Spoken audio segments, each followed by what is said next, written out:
Okay, last night, CBS local news here in Utah advertised something to do with BYU and police. And so I was searching the news for it and couldn't find anything until this morning. Oh man, BYU police, the Church of Jesus Christ, Latter-day Saints, the Mormons, they're police at BYU. They have been revoked of their license to be police officers. Now, of course, they're allowed to continue until September, which is way too long to comply with the state requirements. But they were caught covering up sexual assaults on the BYU campus and not presenting all the information necessary in the matter. And thus, they got busted. And so, here's the clip.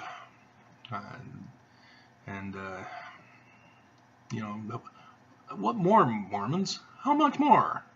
I mean, come on. Seriously? You really want to belong to this kind of church?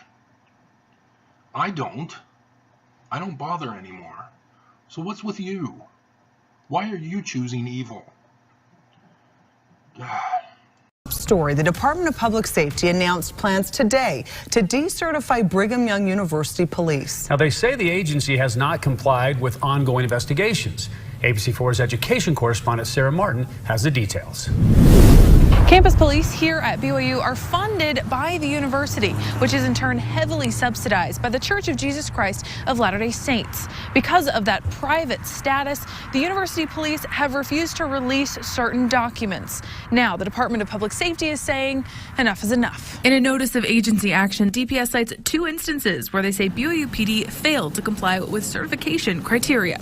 The first states, between 2016 and April of 2018, BYU PD failed to conduct an internal investigation into specific allegations of misconduct by a BYU PD officer and failed to report any findings. The second builds on that first.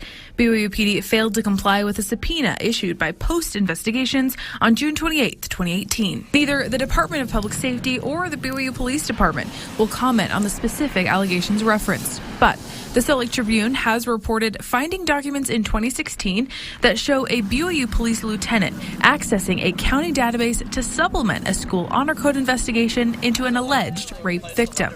BYU has responded to today's letter, saying that they are drafting an appeal. They said, BYU, however, believes that university police met all applicable criteria and is surprised that the commissioner is issuing a letter on these technical grounds. Pending the decision of the hearing, BYU PD will continue to operate until September 1st of this year, giving the university time to appeal and contract with a local agency for law enforcement services. The most important question here is, what does this all mean for student safety? And the reality is we just won't know until the details are finalized in that appeal hearing. Reporting in Provo, I'm Sarah Martin, ABC4 News. Controversy at BYU over reporting sexual assault. Some victims believe they are being victimized twice, first by the attacker and second by the school's enforcement of its honor code. News specialist Lad Egan's live in Provo tonight. Lad? Dave, this controversy settles around 2 different offices here at BYU. One, the Honor Code office, and second, the Title IX office. That office is charged with enforcing federal laws that protect students against discrimination based on gender.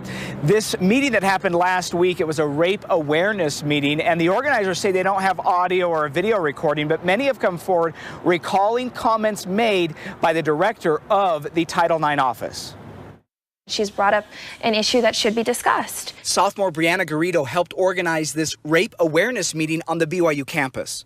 Things got a little heated. During the question and answer segment, she says the coordinator of BYU's Title IX office, who was in the audience, made comments that upset victims of sexual assault. But she basically said that we do not apologize for having an honor code. And unfortunately, it has a chilling effect when people want to come forward, or it can have a chilling effect on people who have been assaulted and want to report their cases if they were in violation of the honor code at the time. Garrido says she knows of a case where a victim who reported a sexual assault was also contacted by BYU's Honor Code office. She received a phone call, according to her, where the question was not, how are you doing, how can we help, but we've heard that you broke the honor code, we need to talk to you. And that's very difficult for a survivor of sexual assault. A spokesperson from BYU responded with this statement. A Title IX investigation at BYU is independent and separate of the Honor Code process. Furthermore, the victim of a sexual assault is not going to be referred to the Honor Code office for being a victim of sexual assault. It's not a situation that's unique to BYU. It's not even unique to college campuses. It's something that we've been dealing with for decades in local law enforcement. The Utah Coalition Against Sexual Assault says offenders can take advantage of situations with a code of conduct, like at BYU, where the victim may be reluctant to report an assault. It's an opportunity to recognize there might be some unintended consequences of a policy that originally was designed to help support students. As to how the Honor Code office could learn of a violation that may have occurred leading up to an alleged sexual assault, the organizer of the event that I spoke to said that in one case she knows of, it was actually the perpetrator's friends who took court documents and sent them to the Honor Code office. Dave, this afternoon I received a subsequent statement from BYU. They're telling me that they take any allegation of sexual assault very seriously and that the first priority is welfare and safety. To you. Lad Egan live for us tonight in Provo. Thank you, Lad. Deanie.